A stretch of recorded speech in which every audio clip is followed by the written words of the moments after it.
મારી વિધાનસભામાં હું કાલ જઈ આવ્યો, બધા ચેરમેન સેક્રેટરીઓની મીટિંગ કરી, પણ એક જ વસ્તુ કે ભાઈ કોઈ સોસાયટીમાં ગયા અને ક્યાંક કોઈ એક જણને કઈ તકલીફ હતી ના સાંભળી હોય તો કુવા ભૂખતો થાય, બોલવામાં સ્વભાવ એવો હોય તો બોલે, તો આપણે કઈ થોડો સામે રિએક્ટ થાય, આપણે શાંતિથી સાંભળવાનું, એ કામ એમનું સાચું હોય તો કરવાનું, ના સાચું હોય તો નહીં કરવાનું, પણ સાંભળવાની તો જવાબદારી આપણે કરે છે.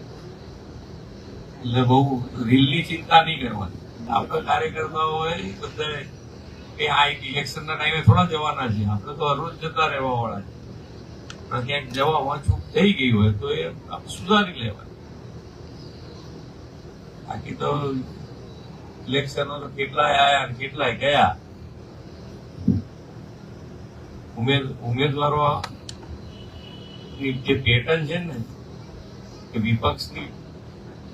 વિપક્ષના ઉમેદવારોને કંઈક પૂછવાનું સોસાયટીમાં કે ભાઈ એ લોકો હારી ગયા પછી એ લોકોમાંથી કોઈ દેખાયું ખરું?